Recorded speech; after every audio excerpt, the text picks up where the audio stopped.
This is the A to Z podcast. I'm Anthony Zanni here with my colleague, Alexander DePalo. Episode 21, buddy. We're starting right now.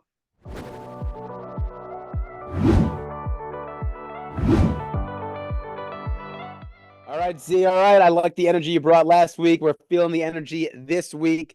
We were doom and gloom about the Islanders season, but what a difference a week makes.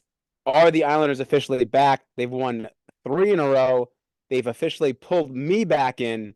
They have the Blues tomorrow, then they're off to the West Coast against rather bad teams. The Kings are not a bad team, but San Jose and the Ducks are. Are we back? How you feeling about the playoffs now? I know you're doom and gloom, even worse than me. You were selling off everybody after the stadium game. Fire the coach, even though he was just hired. Get rid of Lou. Possibly move the team off of Long Island. How you feeling now? All right. We're on the right track with Patrick Waugh. Team still needs to sell at the deadline. The deadline's approaching. We still need to sell. What do you like? What? We're gonna sneak into the playoffs. We're gonna maybe win the first round and then bow out in the second round, and that's okay to you? Like, we're not. We don't have the firepower to compete with the top teams. We're not competing with the Rangers, the Bruins, the Avalanche. Like, these things aren't happening. You're insane if you think otherwise. It's not that you were the one touting, just get into the dance. And now you're like, all right, like we'll get in, but Hey, who listen, cares? anything can happen if you get into the playoffs in hockey, okay? With that being said, we're not good enough to win. It's just a fact. Like, we're not good enough to win. And I'm tired of doing the same dance over and over and over, where I feel like if we can actually just get some prospects and draft well, which we don't even have draft picks because Lou gave them all away. But I don't know, maybe sign a guy in free agency, like a novel idea like that. I I'm mean, I'm not sold, man. Listen, do I want to go to a playoff game and go watch a series? Yeah, I love playoff hockey more than most people. I just don't think. I think the best thing we're gonna do is what I just said. Maybe win the first series and then pretty much bow out in a second. the thing that this little mini 3 game winning streak, and it's the first 3 game winning streak I think they've had since like November, which is embarrassing in and of itself, um, has shown to me that Lou ain't selling. Like it's not gonna if they would have went 0-4 going into or 0-5, whatever it would have been, going into the trade deadline, I'm with you wholeheartedly. Then Lou would have had no choice but to sell off because at that point they would have been 10 games out. They would have had maybe a couple games in hand on the teams they were chasing. But now they are 6 games behind Toronto with 3 games in hand. They are 6 games. My math is terrible. They are 6 points behind Philadelphia with 3 games in hand. So the way they do it is they assume you're going to win those games. That puts them at a tiebreaker. Now, this Islander team is not going to win any tiebreakers because they just never win games in regulation. So that's going to be a problem. So it's essentially like they're actually 7 points behind. But that's neither here nor there. They have matchups against Philadelphia. So those are the 4 point games that they have to have. And they still have, 19 games left in the season. That's a lot. That's a lot. You want to say it's not. I mean, I'm not a math person, but it's a decent chunk of the season left. And when Watt took over, you saw the process, you saw something building.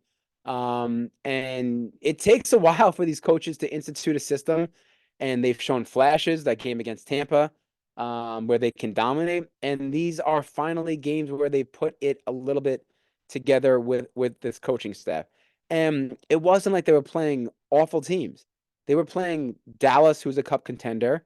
They beat Boston, who's second or third place in the entire Eastern Conference. I mean, these were very, very, very good teams. And then they beat Detroit, who right now is in playoff spot, and that was a playoff game for them, meaning the Islanders, because it's the team they're chasing.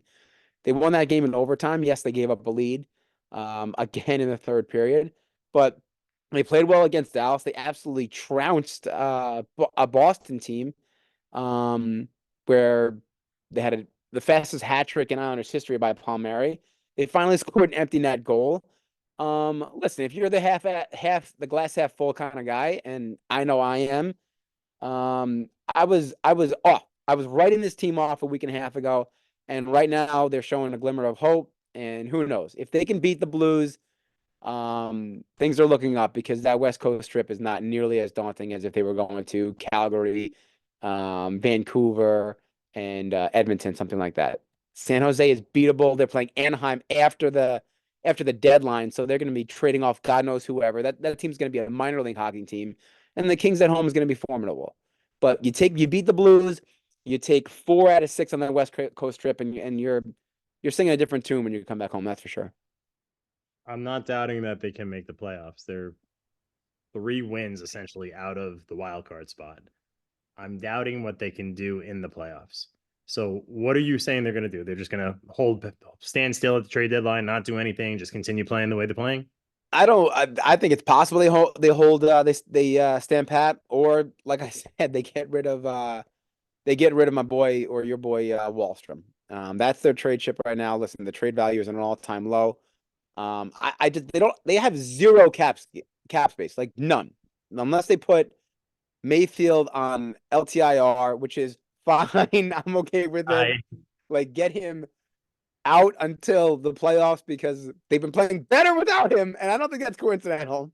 I don't think so. Um, And I think they these can new trade him. these new lines that they've formed when they put all their offensive firepower on the top line, I thought it was going to be a disaster. It hasn't. It seems to actually create a little more balance up and down the forward groups. Um, but it is. They can't really do much else. The only trade chips was JG Pajot and Wallstrom. JG Pajot is going to be a 1-for-1 deal. Like $5 million out, they have to bring in another $5 million player or 2.5, something like that.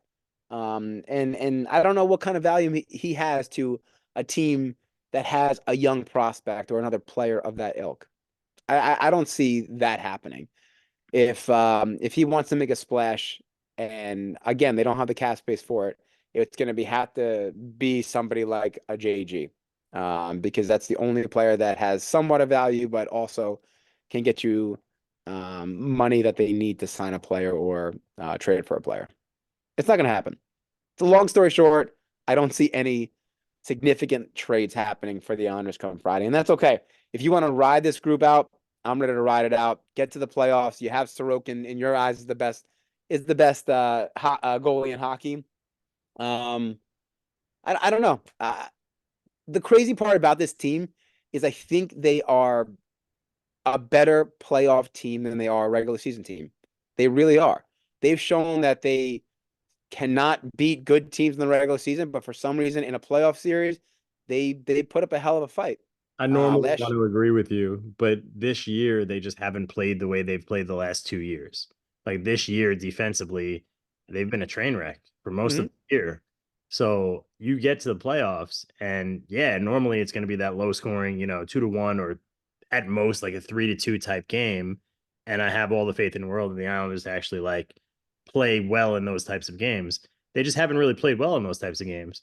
And I just don't.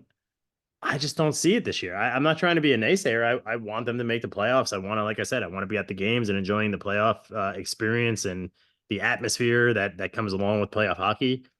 I just don't see them being as good as the other teams that are going to make the playoffs, especially in the East. Like let's just speak about the East, the Panthers, the Bruins. I think that and this is gonna might sound a little crazy. I think we're better than the Maple Leafs. I really do. But I don't think we're better than the Panthers, the Bruins, the Rangers, the Hurricanes. I think we're probably better than the Flyers. So maybe we're better at 2 of those teams. And then in the wild cards, probably going to be what? The Lightning and Islanders? Detroit. I mean, yes, I it's think either we're fall off. Islanders, Detroit. I mean, the big thing for Detroit right now is that they just announced Dylan Larkin's out for 2 weeks, and he's one of their top, obviously, forwards. That's going to be a huge loss. If they can overcome that, that's big. That's still a young team, and they obviously have had crazy success over the last 25 years, and now they're paying the piper for the last 6, 7 years, and they're trying to get back in the playoffs. That's neither here nor there. But to answer your question, who we better than? Um, I don't know if it's about talent wise. I think head over heels, it's Florida over the East. But we've seen time and time again, doesn't necessarily win in hockey playoffs, which is Yeah, why that's fair. everybody loves it. Yeah, that's fair. I think they match up against Toronto. Let me put it another way. If you are not necessarily Florida, but if you're Boston, if you're the Rangers, if you're Toronto, one of the teams you don't want to face if they get to the playoffs is the Islanders for a couple reasons. One, Sorokin, and two, because they have a playoff pedigree. It's not like you're playing Detroit, where that team hasn't been in the playoffs now in 6, 7 years, right? Two teams you don't want to face in the wild card is going to be the Islanders and it's going to be the Lightning. And it's because of the same exact reason, the goalie and the pedigree. Okay, so I agree with you. However, if we're the 7 seed or the 8 seed, we're facing the Panthers or the Bruins. Nope. What do you mean Nope. no? The way the playoff system is set up, the 7th and 8th seed goes to the A seed, goes to the top seed, and the other seed goes to the top seed in the other division. So Oh, it's either one going to goes be to the top seed in the Atlantic and one goes to the top seed in the Metropolitan. exactly. So it's either going to be the Rangers, Canes, or Panthers, Bruins. So if it I ends got news. right now, If if the the regular season ended right now, it'd be the Panthers because they're the number 1 seed. So it'd be the Panthers against the 8 seed, 8th seed the and the Lightning, and then the correct and Rangers against the 7th seed. 7 seed, which would be the Red Wings. Exactly. Interesting. Exactly. So if the Islanders sneak in there, it's a distinct possibility that the if they get into the 7th seed, I'm sorry, yeah, 7th seed, there's a distinct possibility they play the Rangers. Wow, that would be really fun. Really fun. And quite frankly, this Islander team is not scared of the Rangers. They're just not. They've shown that time and time again. They match up. They're too stupid to be scared. And that's fine with me. Talent wise, like you just said, there's no comparison. The Rangers are way better talent wise up and down the lineup than the Islanders. But they, I don't know, something happens in the playoffs to that Ranger team. I don't know what. They're not the best 5-on-5 team tonight. For instance, they played Florida, and it was a 2-2 game. I'm not saying 2-2 game, very even. Chance wise, shot wise, everything like that. They lost the game 4-2 on a weak. I was thinking about you on a weak goal against Igor Shesterkin. I was watching the game. It was a 40-foot shot through the defender's legs, and I'm like, oh my God, you got to stop that. And Igor has a problem with his body language sometimes. He looks at his defenseman. It's just not a good look from a professional goalie. But you watch that game, and Rangers generated nothing 5-on-5. They scored 2 goals. Both of the goals were on a power play. And good teams, good coaches, they can scheme for that.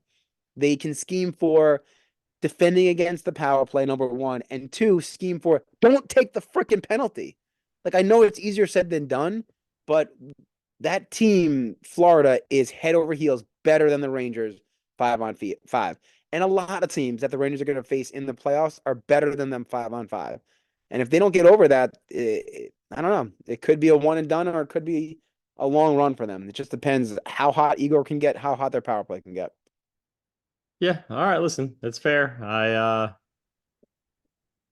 I wish we sold or bought. I just think standing still is just it's torturous to me. It really is. I mean, if you're gonna make a run in the playoffs, then go out and grab somebody, get better, and try to make a run. And if you're going to just stand still, then I feel like you might as well sell. They can't buy. They can't buy because of the salary cap. I It's got got to you. be money in, money out, I got and they got to sell. They have to sell a major contract. It's not going to be Brock. It's either Brock. You're not selling Brock Nelson. You're just not. I got that. The team lacks scoring. You're going to sell your top scorer. The only person I see, like I said multiple times now, is JG for money in, money out. But we'll see. Wallstrom would be that guy as well, but he just doesn't make any money. Doesn't make any money. And like you He said, makes we'd be nothing. selling him low, which Yep. makes no sense. Like everybody knows that's the way to sell somebody is sell them when they have no value. Fine. Absolutely. This guy sucks. Let's get rid of him. It's like Uh, the Jets are doing with Zach Wilson. but in other news, I don't know if you saw, I mean, talk about a team, not a team, but going out to the West Coast, getting your just D's kicked in is the Devils. They go to the West Coast and just lay egg after egg after egg. And they finally fired their head coach today. I don't know if you saw that. Well, it's been an interesting year for them. I mean, they're obviously not playing well. And last year, you could have made a pretty good case that they were a very young team last year, but they were playing so damn well that you were kind of like, all right, they're a really good team. They can potentially win the cup this year, which is unusual because of how young they are, but they're going to be just a force to be reckoned with for the next few years. Yep. Now all of a sudden they come out this year and they're terrible. They're downright terrible. They're not even fun to watch right now. Well, that was exactly what it was. They were so dynamic last year, just studs up and down the lineup. They could score at will. And it was open pond hockey where it was chance after chance after chance. And listen, when you're watching it, there's nothing more exciting about that. They have suffered some devastating injuries this year. There's no question about that. They lost obviously their number one defenseman in Dougie Hamilton.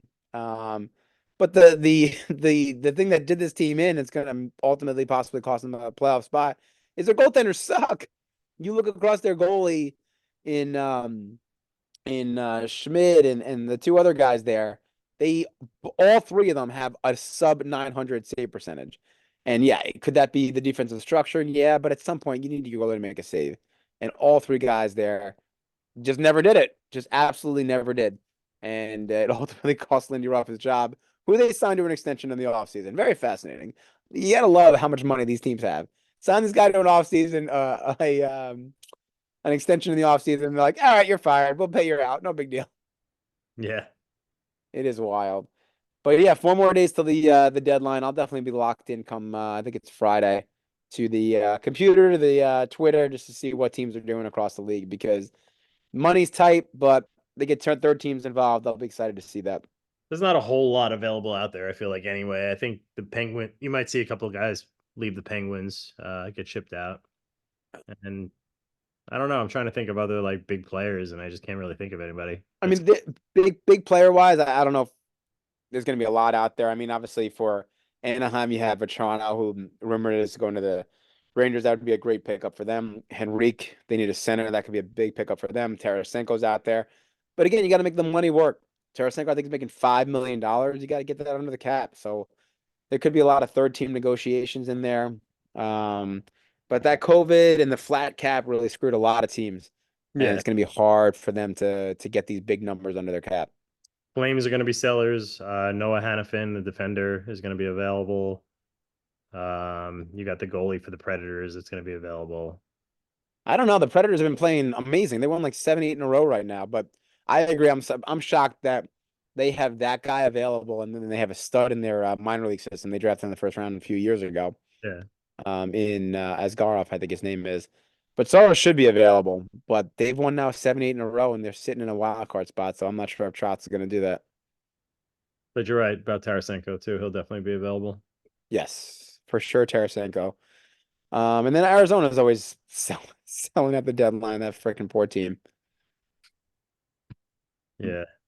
But it'll be interesting. It'll be interesting. But looking at quickly at the baseball, we're about halfway through the spring training, and I was texting you all through the week. Hey, what is my boy Juan Soto's MVP odds? You finally got it to me today, plus 650. I would I would bet the farm on it. I would put the mortgage. I would sell a child. I think this guy is winning the MVP. I get it. It's spring training. The guy has 9 at bats. He's hitting 667, 3 home runs, and 9 RBIs. People don't do that in wiffle ball. Okay, like it's outrageous. Yeah, he's off to a hot start. It is spring training, so we gotta calm down a little bit. But he's He's definitely facing single A pitchers, and I'm like, this is my guy he's definitely seeing the ball well for March, you know. for this early. Yeah. Yeah. I think it's just a testament to A, how good he is. B, he's gonna be so well protected in that lineup, and it's something that he's never really had, you know. So it's gonna be a different year for him and the short porch in Yankee Stadium, the ball flying out, left field or I'm sorry, right field. He could easily be MVP. I mean, I think there's a reason that he's the favorite to be the MVP. Is Um, he? Is he the favorite? the favorite to be the MVP. You have him at plus 650. And the next best guy is Jordan Alvarez at plus 850, and then Corey Seager at plus 1200. Oh, Damn, I thought I was getting like a good number there. That's not as I didn't know he was the favorite.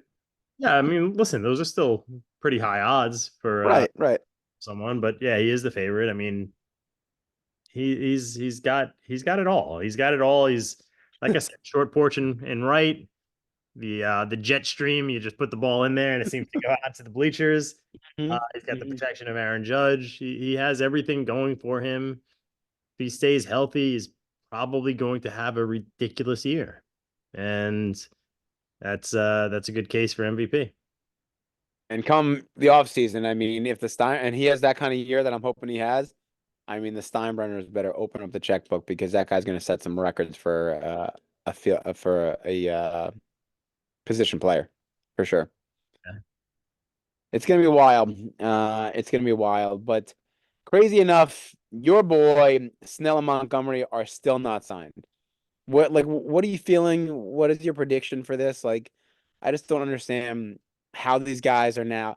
Do you remember again, I'm not saying Snell and Montgomery are on that level, but do you ever remember a possible two starter, maybe one starter on bad teams not being signed this late into the season? Um, no, I mean not to my memory. But I just, we touched on this a little last week. I don't think they're the greatest pitcher.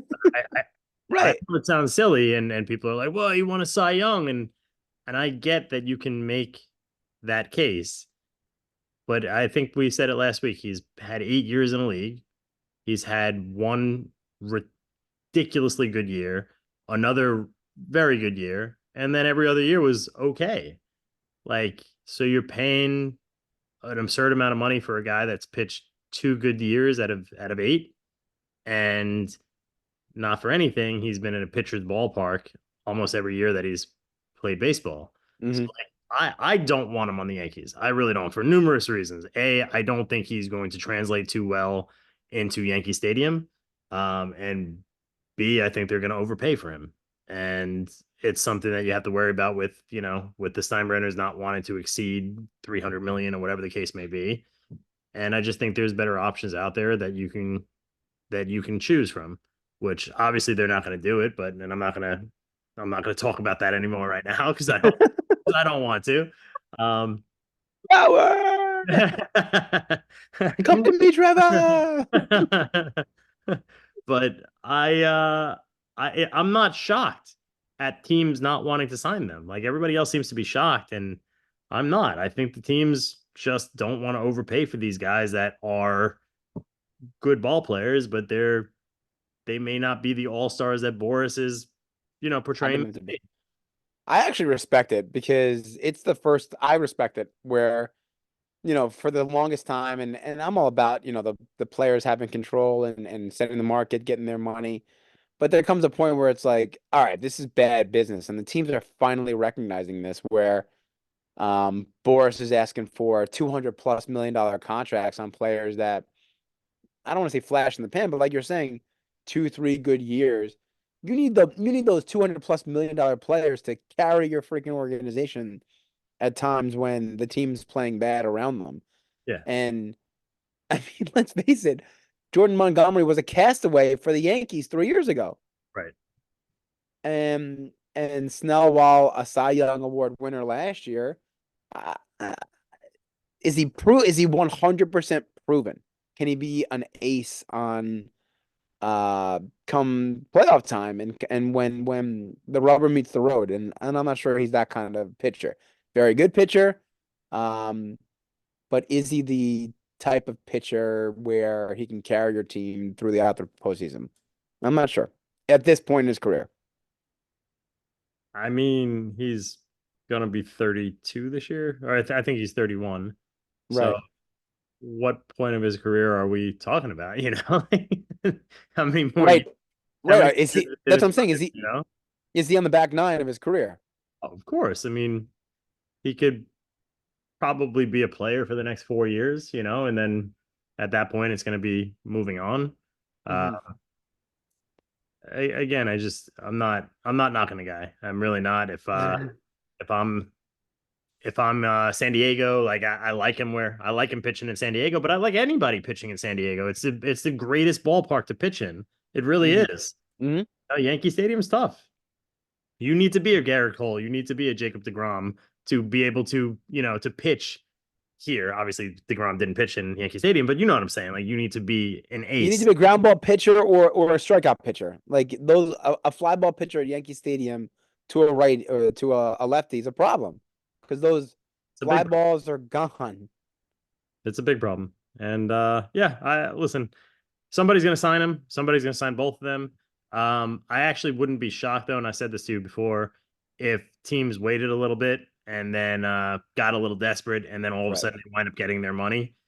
That only happens with desperation, though. If the Yankees start and God forbid Garrett Cole gets hurt in game one, now all of a sudden they'll open the checkbook and go out and sign Blake Snell, and you know that stuff happens, and I get that to an extent because you have a season and you have fans that want to be excited and stuff of that nature. And from the other point of view, from like the Scott Boras point of view and the Blake Snell point of view, at that point you're kind of stuck anyway. So they're just like, all right, let me be prepared and kind of pray for an injury at this point. I'm with you. I'm just kind of surprised that the teams haven't buckled under pressure from somebody, from uh, ownership or fans or expectations, where they're like, we got to get somebody on the roster right now who we think is going to be a different difference maker, or we got to get somebody that the fans can get behind and get excited for. And I think that's the problem. Is this isn't an Otani type player. People, you can't throw a huge contract at a Snell or a Montgomery, and fans are gonna be like, ooh, like let me sign up for the season package now, or let me like obviously when you look at Otani and what is it, Yamamoto, the other guy from Japan, when the Dodgers make a move like that, like that's moving the needle.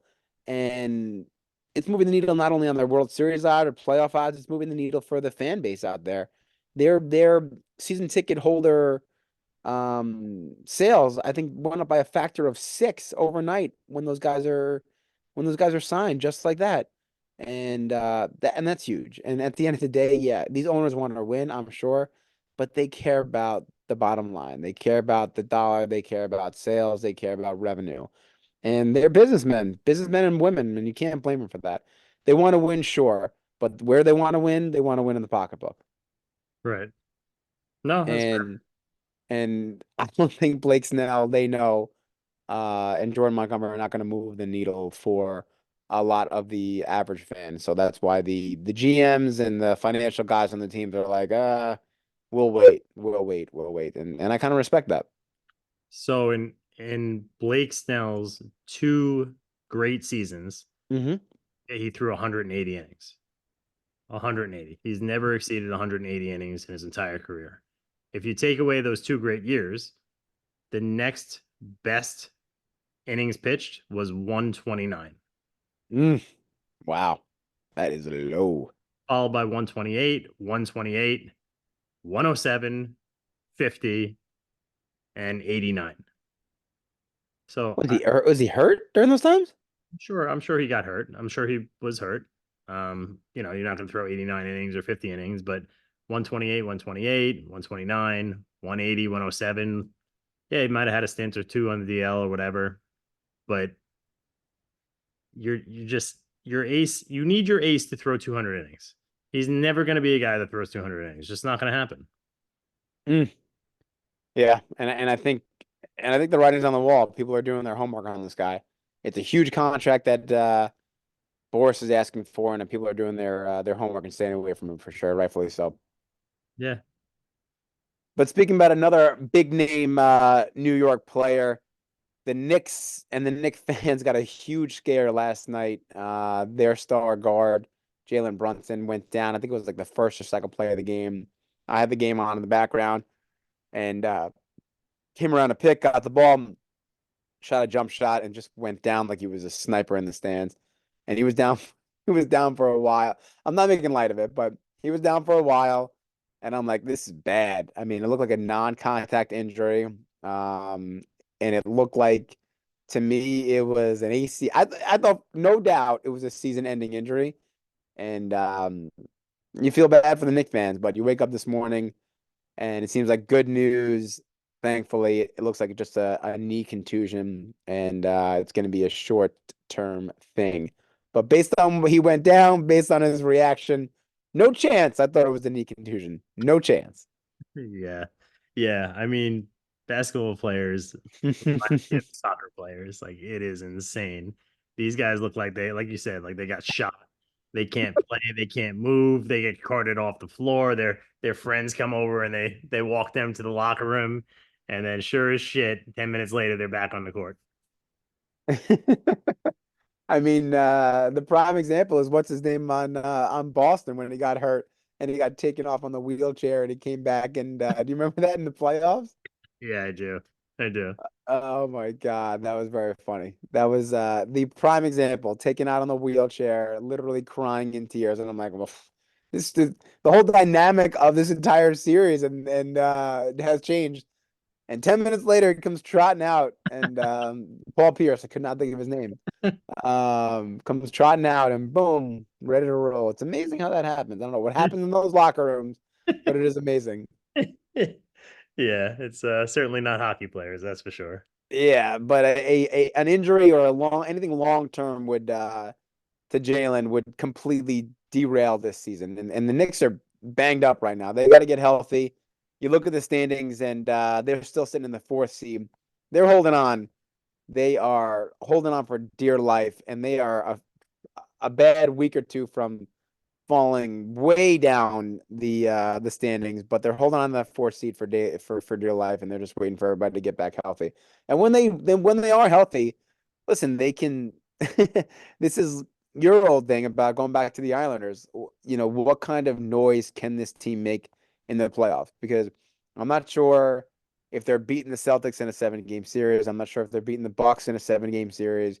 I'm not sure what kind of noise they can make in the playoffs.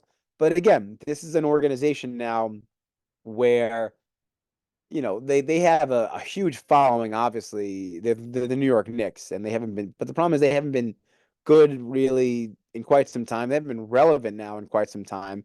And this fan base, this organization is hungry for a series win, a couple of series wins, and take it from there. That's kind of what a stepping stone that they need to take for sure. Yeah, listen, I agree with you. I can't remember where I predicted them to fall, but I feel like I probably said the 5 seed. And if they are the 5 seed, they're not getting out of the first round because they're.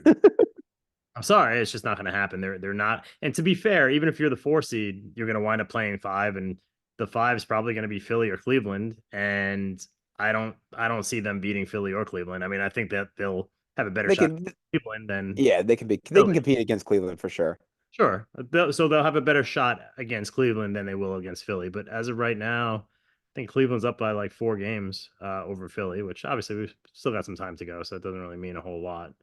But yeah, Knicks got to get that. They got to get that one guy to help out Brunson. Like Brunson is the all star. He's a awesome basketball player, fun guy to watch. They just need one guy to compliment him.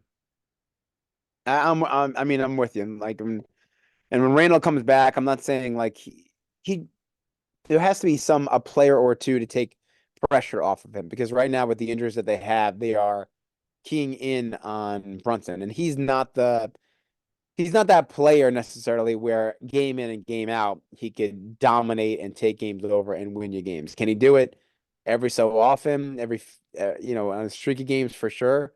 But I don't know if he could do it game in and game out. That's your biggest issue for that team right now. Yeah. Did you just share the show notes with me? Did I just do it right now? No, I did it hours ago. Okay. That must be the producer of the show sending me the show notes. A little late here, pal. Yeah, thanks, producer Jake from State Farm in the background there. I appreciate you. Thanks, bud. But I did want to bring out something else in the NBA. I never actually, I don't know what your opinion is on LeBron.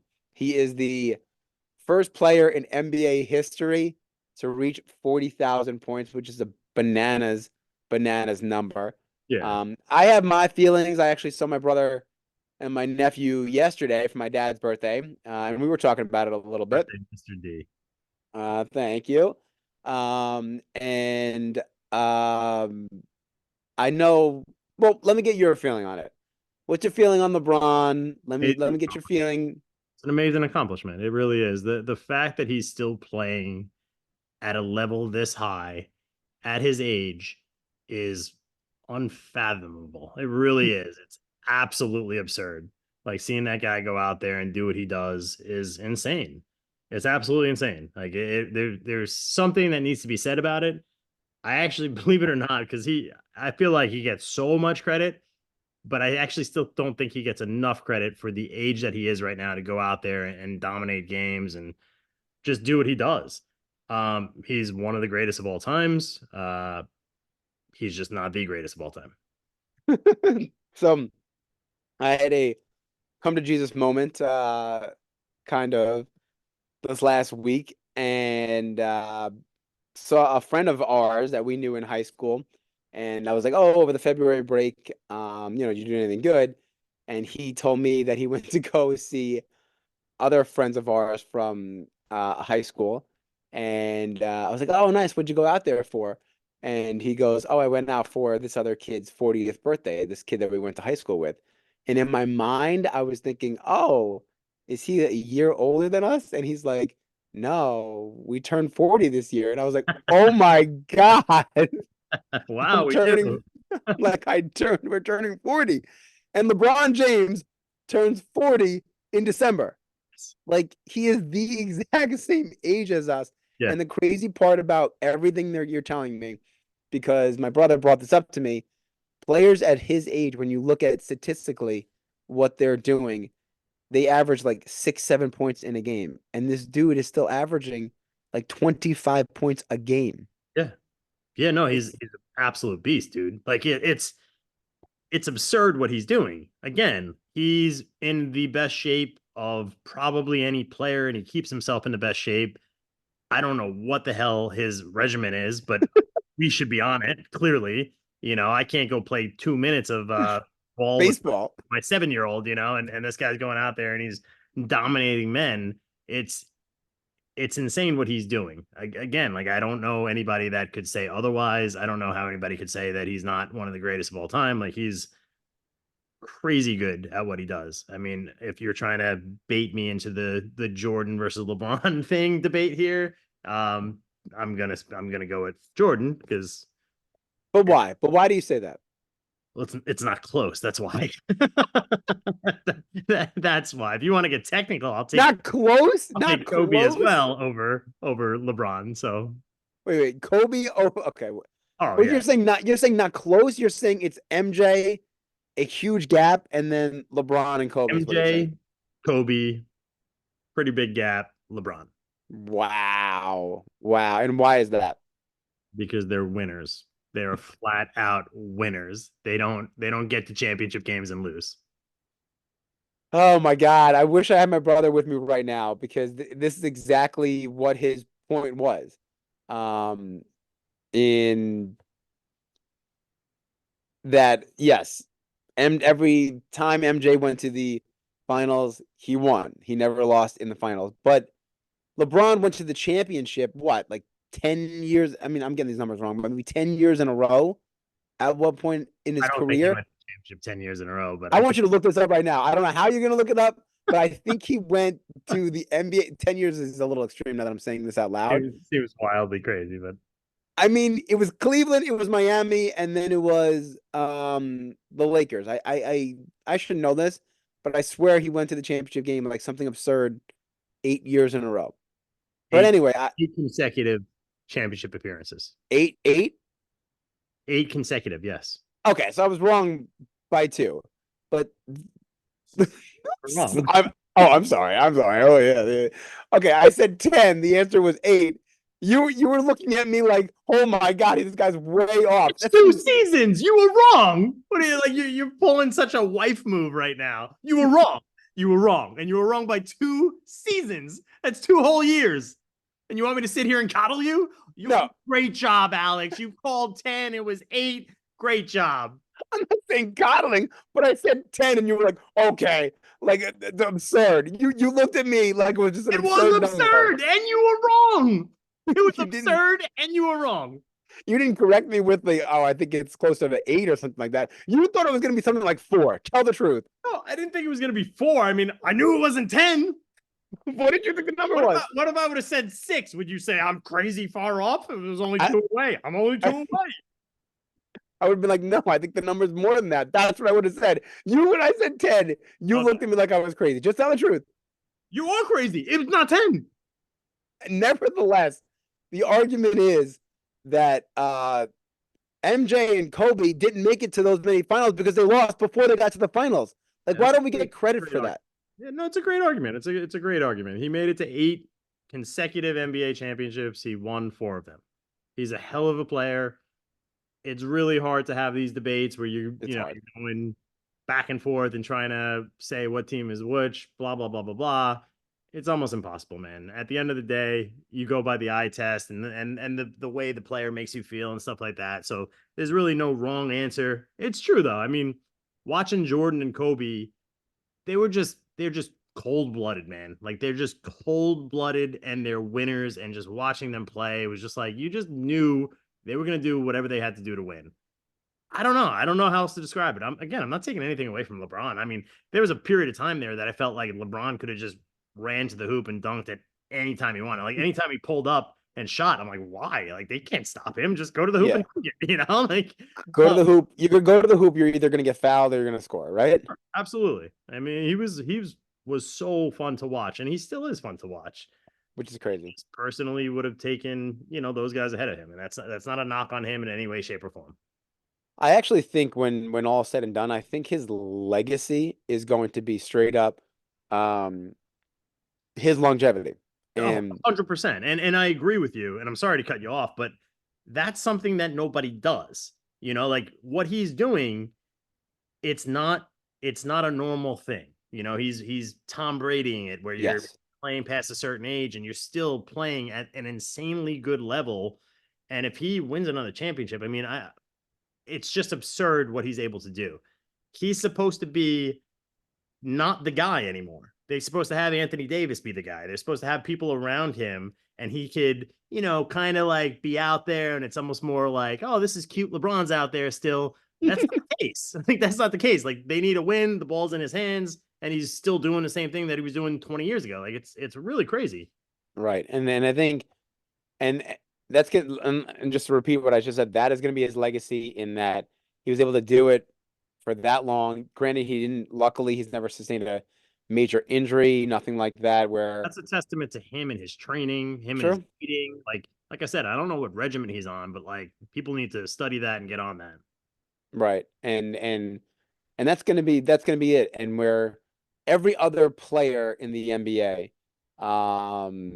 Kobe, obviously MJ, you just started to see that decline. That split second explosiveness is not there. The jumping ability is not there. Like he just hasn't lost it. And I don't know. It is obviously everything you said, the regimen, the nutrition, the everything, but the rest that he gets and taking those days off, people can mock him all he wants, and I hate it as well.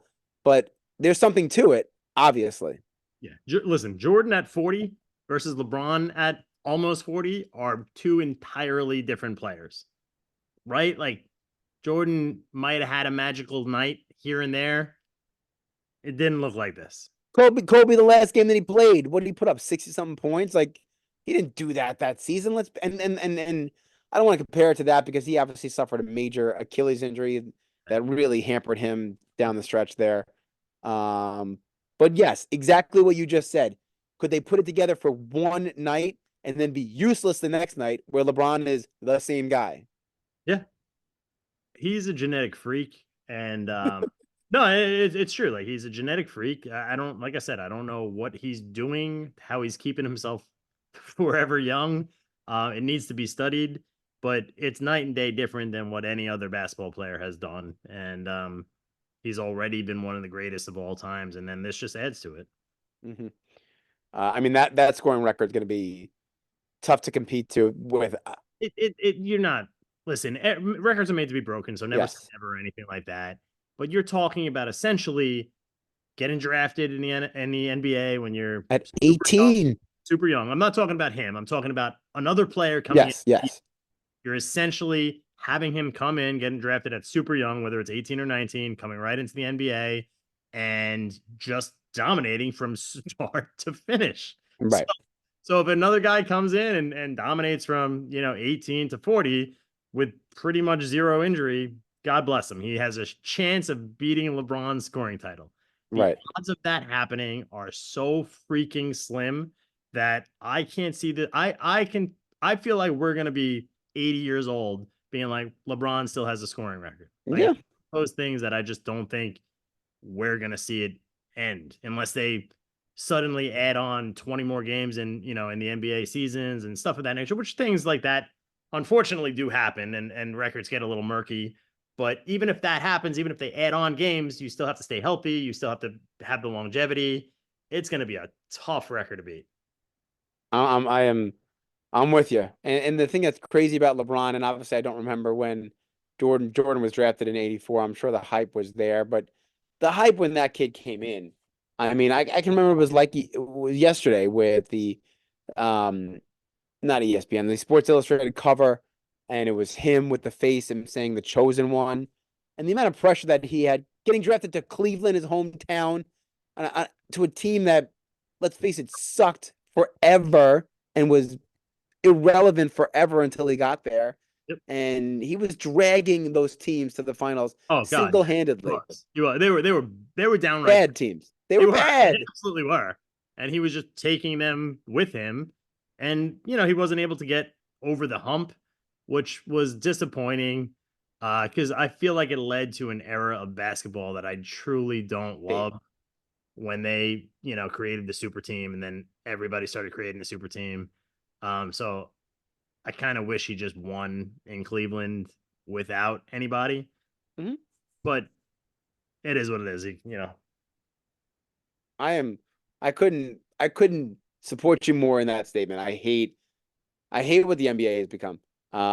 They every single season is 4 or 5 teams that can compete for a championship, and everybody else is just a hope and a prayer because you have these super teams and you have these superstars. They gather up, and it is disappointing because I think the product has suffered, but that's a discussion for another day.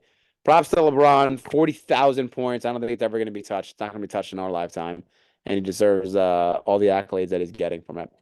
But real quick to the NFL Combine, we never talked about this, but is that something you're interested in? Is this something you watch? Is it something you're locked into?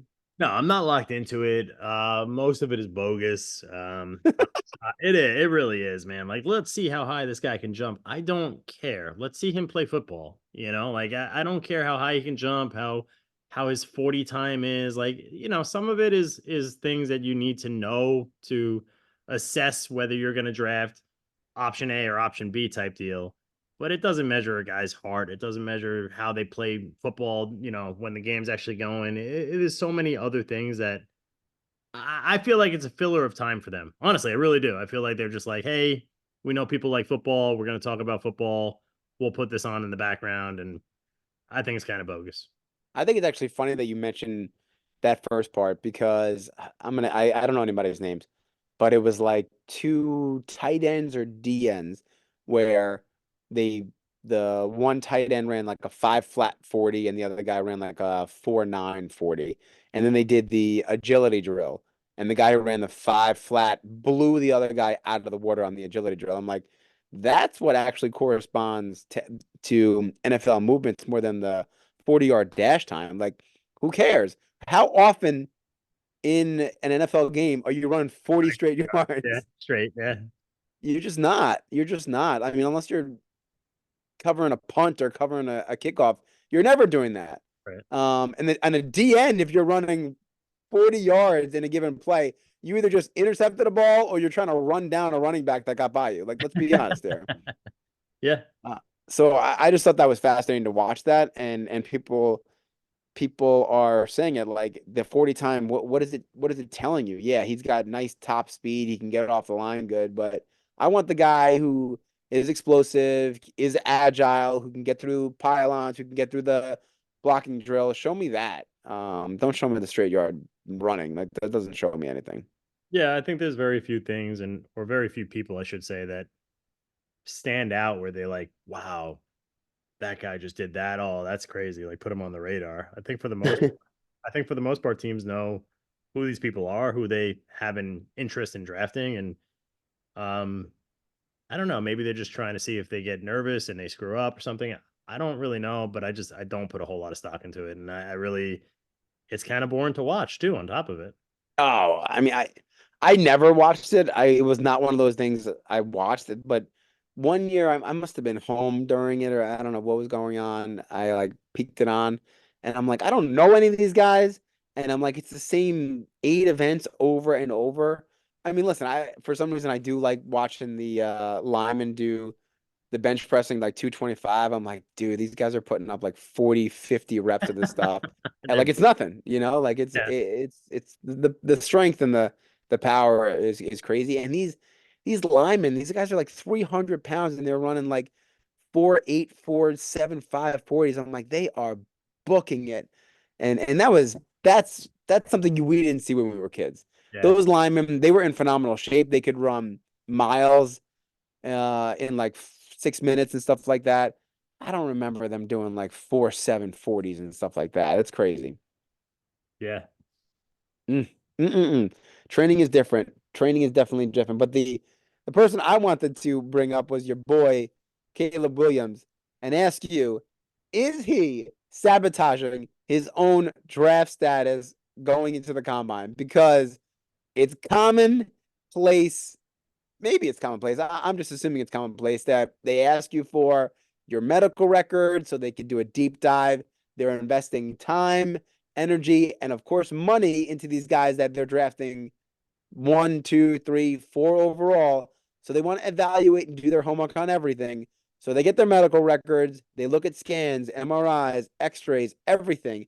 And Caleb Williams just gave him the big middle finger and said, nope, I'm better. You're going to draft me on what I've shown on the football field. You don't need to see this. Like this guy is acting like he is the be all end all generational talent that we've never seen before and is going to change the way the NFL and these agents operate and do business. Is he sabotaging himself? No, he's not. Oh no, Z. Z is defending Caleb. What?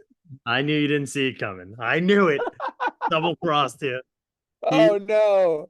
they are giving the teams that have a chance at him everything they need. They're giving them the all his history and all that stuff and his whatever the heck you call it.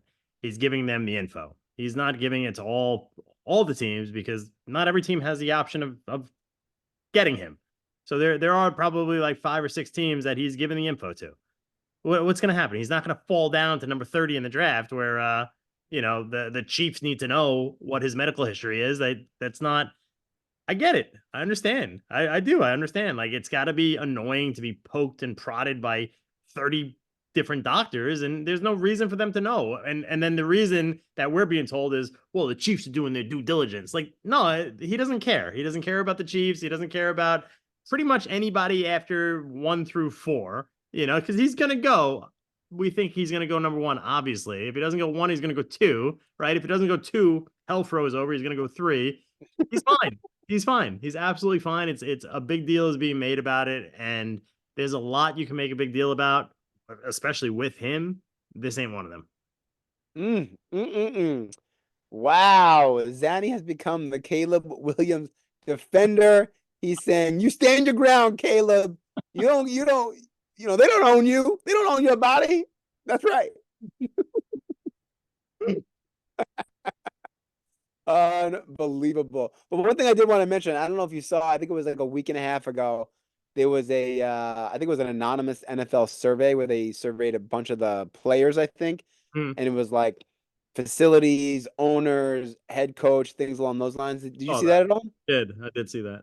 Honestly, it was fascinating to me because apparently the two things, the owner for the Chiefs, Lamar Hunt's son, Yeah.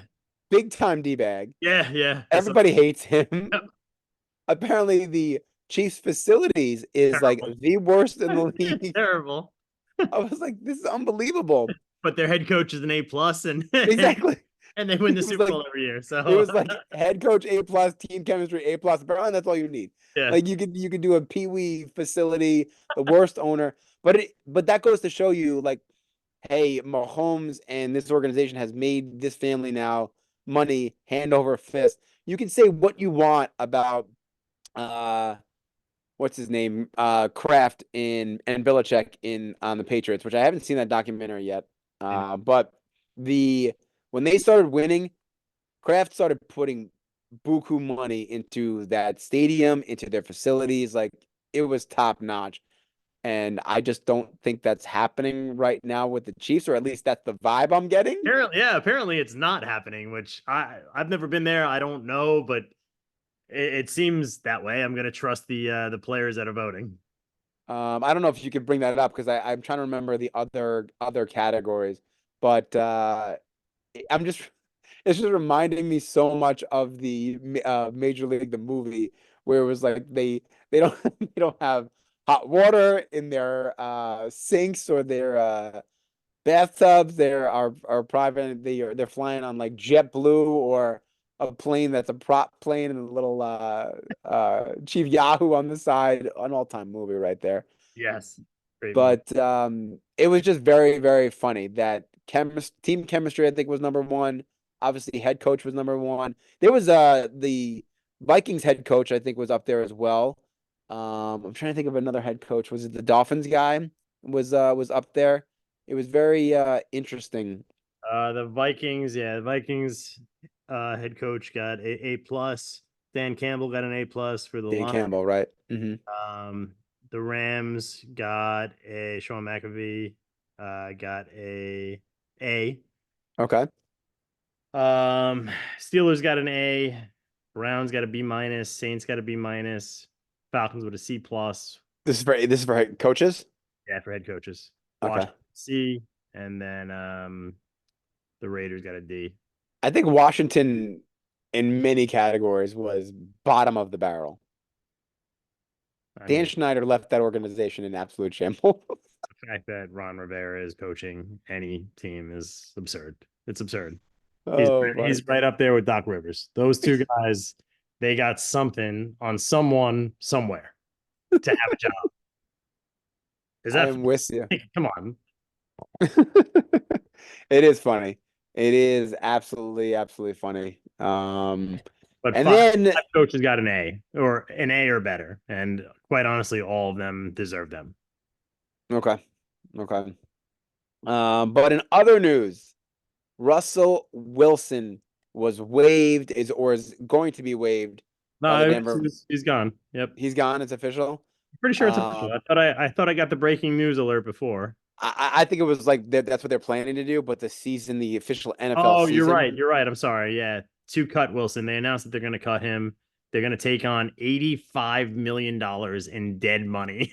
Oh God, that is So, crazy. oh my God. I mean, I don't understand how NFL contracts work at all, but I think it's because his 5 year extension or something like that kicks in when when the NFL season begins, technically on March 13th. So they're willing to cut him to get out of that extension, but they still have to take on $85 million. I don't know if that's 85 divided by 5 or something like that. I don't know how that dead cap works, but my God, did what's his name? Sean Payton must think that he was a cancer in the locker room in some way. For them to be willing to do that in that situation for that team, who, let's face it, was competing and playing way better under Payton, to be like, all right, we'll just find another quarterback. Um, Yeah, he fell off so hard. oh my God, Oh, yeah. He wasn't likable. He wasn't, I mean, not that he cares who likes him, but he just was not a guy I wanted to root for at all, ever. Broncos country, let's ride. Hey, it's gonna be Jets country. Let's fly pretty soon here.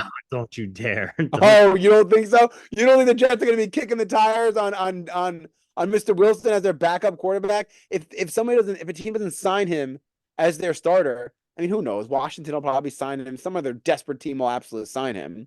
Atlanta or Pittsburgh. Probably Pittsburgh. He'll probably be going to Pittsburgh if I had to guess. That That's makes that's a nice little landing spot. That's true. yeah, that makes the most sense. If it's not Pittsburgh, it'll be Atlanta. I feel like Pittsburgh makes the most sense. But Yeah. But who knows? The NFL's weird. Who knows if this guy will be? I mean, he's not going to be Kaepernick or anything like that and blackballed. But like the whole idea is if he doesn't get land a starting job, or I'm sorry, get signed by a team where he is going to be the starting quarterback.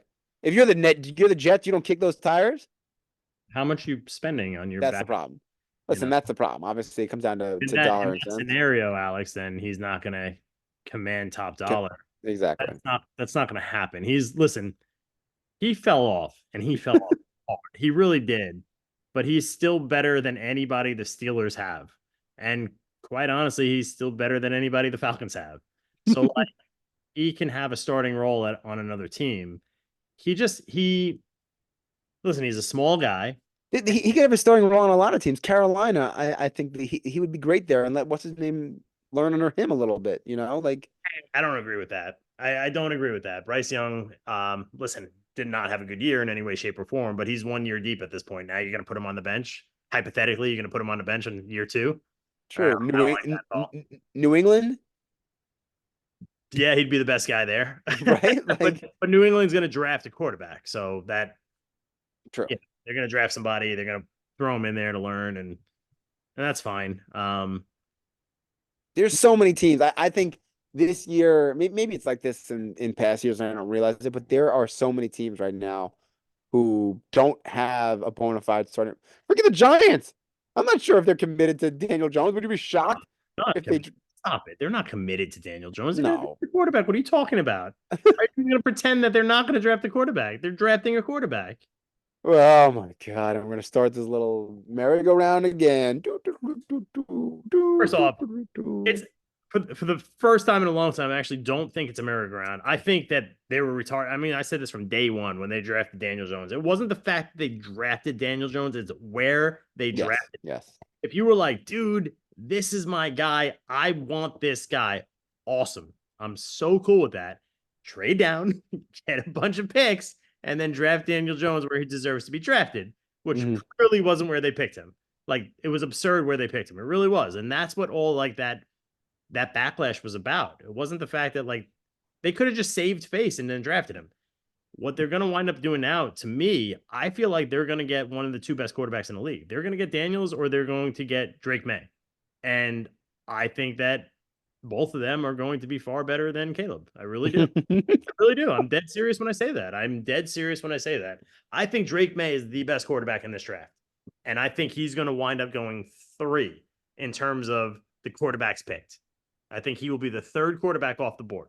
And I think that's a travesty. And when we look back on it 2-3 years from now, you're going to be like, I cannot believe they took these guys ahead of them. But I do think Daniel's going to have a very good career in the NFL as well. Market today, March 4th. Zanni has spoken. Drake May will be the quarterback of the 2024 draft. Market right now. He has spoken. I like it. I like the definitive answers there. That's pretty good. I would love to be with you if Caleb Williams, for some reason, on draft night and Mr. Goodell up there, and slowly but surely, Caleb is falling down the draft board.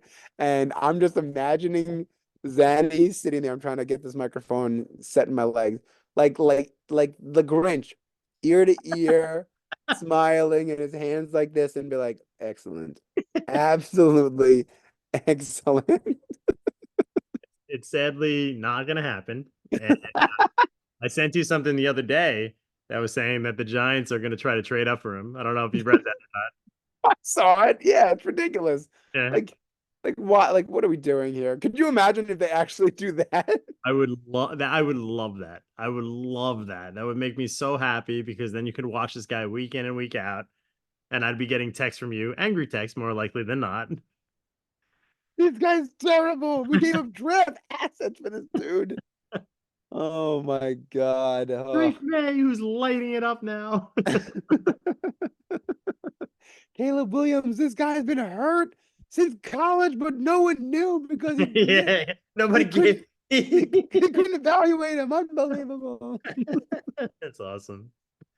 But you ready for some trivia? Yeah, let's do it. Do Give it. you have anything ready? I don't have anything ready. No, All right, so can I ask you two questions then? let's do it. All right. This is a top 25 answer. Okay, but I'm just gonna see if you can give me the first seven. Okay. All right, and I'm gonna give you 12 guesses. Oh boy. All right. Across all four of the major sports, what teams have the worst win percentage in the past 10 years? So I'll give you seven. New York Jets.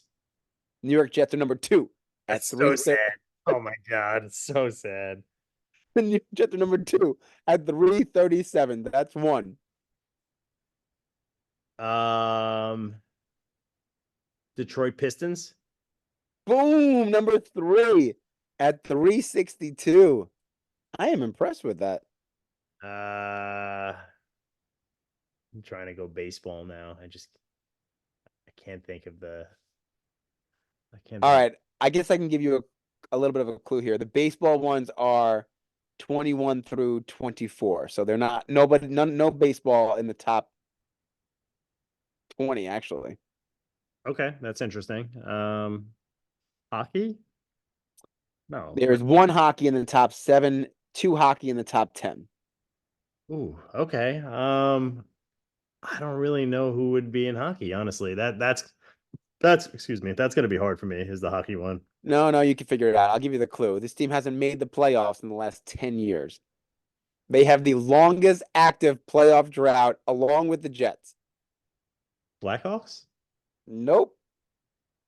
Uh Listen, I don't usually make fun of people during trivia. That's just a terrible, terrible guess because they pretty recently won the Stanley Cup, but whatever. oh my god, that's bad. I'm actually yeah, that's bad. I don't know. Columbus? Blue Jackets? Good guess. Good guess. Nope. I honestly have no idea. I don't feel like I'm New York team? what? Oh, Buffalo. I was like, what? It's not the Islanders or Rangers. Buffalo. Buffalo at 382, the worst team in the NHL over the last 10 years. I forgot And about this Buffalo. I should have. and this and this team is right behind them in constantly in flux. This team is possibly moving to another city all the time. Uh, Southwest United States. excuse me. Southwest. Anaheim? Nope. San Jose. Nope. They Yes. play in front of they play in front of 5,000 fans right now because they play at a college rink. Yeah, I should know the answer to this, Al, but I don't. Arizona. Arizona Coyotes. I didn't even realize they've been in the league for 10 years, which is worse. That's even worse. 386. All right. All right. So give me the top five. You have the Jets, you have the Pistons. You're missing three of the other top five. They are all football teams.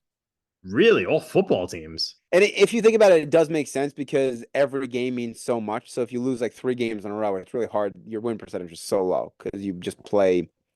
That's why baseball, the win percentage is a little bit higher because they play more games. You know what I mean?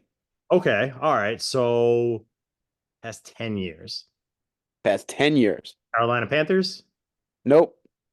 Really? Jesus. Carolina is up there 16-4-33.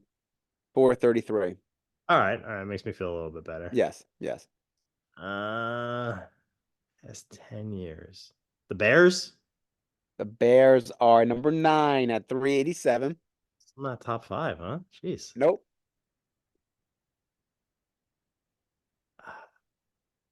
I already got the Jets. I don't know. Um, I I don't think it could be that. I don't think it could be the Titans. What about the Raiders? The Raiders are number 18 at 436. Did I say Washington already? Washington number 10 at 399. Um, wow, I really can't crack this, huh? Mm.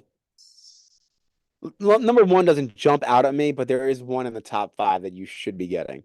Did I say Because Arizona? Arizona, shockingly, is not up there. Not even the top 25, which is very interesting. I mean, it can't be Seattle because they had the Legion of Boom not too long ago. Correct. Um, could it be the Giants? The Giants, number 4 at 371. The Giants and the Jets are both They have been Giants at 2, Jets. I'm sorry, Jets at 2, Giants at 4, and the New York Knicks at 11. They that's have the state of New York sports has been real bad. yeah, that's not good, man. That is not good. I'm still missing Um, number one you're team. missing number 1 team and the number 5 team, both football teams. I don't know how this is possible. I mean, I really don't know how this is possible. It can't be. I mean, the Bengals have been good. I mean, the Browns just started being good. Can I say the Browns? The Browns, number 5 at 377. All right, so they just started being good, which kind of threw me off a little bit. But I'm missing the Yep. number one team. Missing the number 1 team. That the Jaguars. Boom! The Jacksonville Jaguars. Number 1, the worst team over the last 10 years at 331. I'll give you the full list. Jaguars, Jets, Pistons, Giants, Browns, Orlando Magic, Buffalo Sabres, Arizona Coyotes, Chicago Bears, the Washington Commanders, the Knicks, the Red Wings, the Lakers, which I thought was very interesting, at 13, 430, 430. Minnesota T-Wolves, Ottawa Senators, Carolina Panthers, New Jersey Devils, the Raiders, Seattle Kraken, the Charlotte Hornets, and now you have the baseball teams. Detroit Tigers, Miami Marlins, the Cincinnati Reds, the Kansas City Royals, and the last hockey team up there, the Chicago Blackhawks at 450. Made fun of my Chicago pick when I picked them, but whatever. I did actually. That's a bad job by me. Damn it, I did. That's all right. I'll take that one. I'll take that one. I was kind of cruising for a little bit, and then I don't know. I feel like the football ones are kind of hard, No, the football ones are hard. Are very, very hard. especially because like the Browns just had like that. They had a hell of a year, made it to the playoffs, so that's kind of like fresh on your mind. You forget a little bit that they stunk for the past 10 years. You know. Yep. All right, here's another one. Actually, it's a call-in question from my cousin. All right, so since 1979, the 1996 World Series had the most Hall of Famers playing in it with 12. Now, granted, 3 of them are either the managers or GMs of the teams, but there's 9 players. Can you name them? 96, huh? Jeter, Wade Boggs. 2? Oh my God. This is like the height of our fandom, dude. No, Greg Maddux, Tom Glavine, John Smoltz. That's 5. Oh man. Was Fred McGriff on that team? Boom, that's number 6. Uh oh my God, there's so many more. There's so many more. No, but you did good. That's 6. You only have 3 more players, that means. Um I know him. Chipper Jones. Chipper Jones, that's 7. Um who else? Andrew Jones? Is he a No. Hall of Famer? Great guess. Great guess, though. He's Uh, not in the Hall of Fame yet, apparently, which is kind of wild to me. oh God. More two more Braves or two more Yankees or one each? Um, two more Yankees. More Yankees. Shit. I should know this. This is bad. One is very, very obvious. One is very obscure. I'm trying to go first base. I don't remember who's on what team, which is sad. 96 was that Tino? I think it was Tino. That was his first. That was his. Yep. Yep. That was Tino, but See, not Tino. No. Tino was damn good. Uh,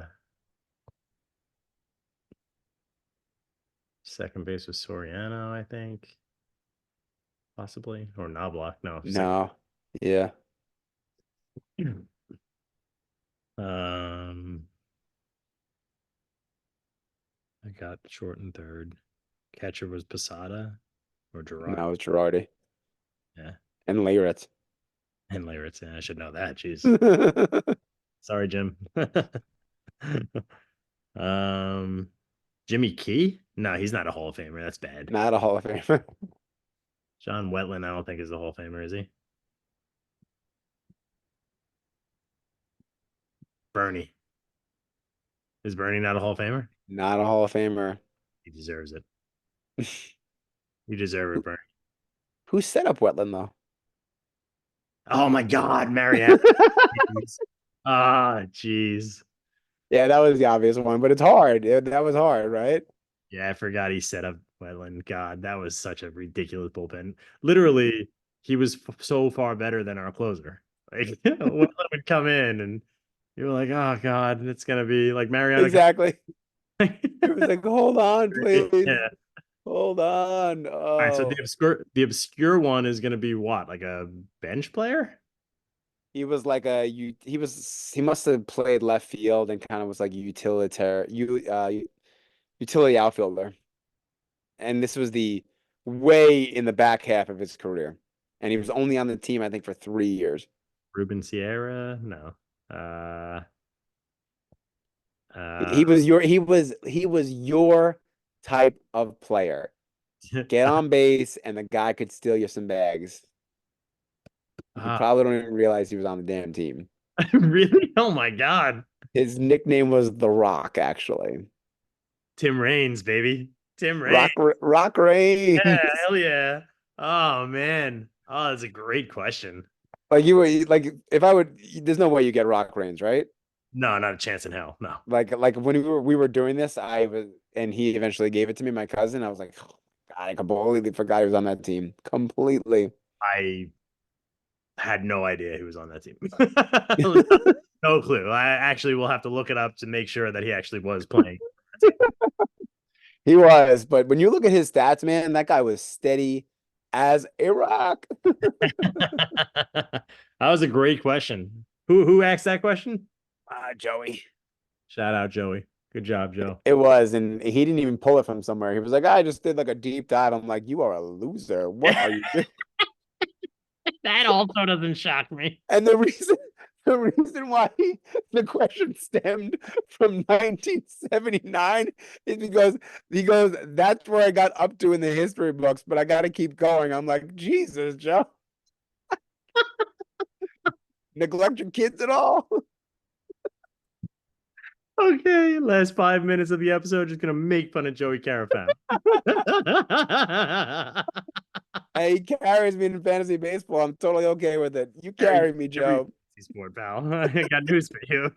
Without him, I don't think you're playing fantasy. Oh, that's so good. That is very good. All right.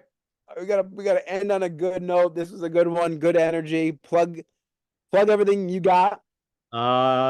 At _Zanni_show. That's at Instagram and YouTube and Snapchat and everything right now outside of X. What do we got for X, Alex? X is A to Z NY Sports. Baby. It was good. We are when we come back on Monday, the NHL trade deadline would have passed. We'll have a lot to talk about. Not Spring really. The training Islanders will have done nothing. but they've done nothing. But we'll see where the Islanders are standing in the standings. but we'll be 1 week closer to opening day, and we'll finally get some real stuff talking on baseball. That'll be good. And 1 week closer to March Madness. Can't wait, man. Can't wait. That'll be great. Have a great week, man. Do, buddy.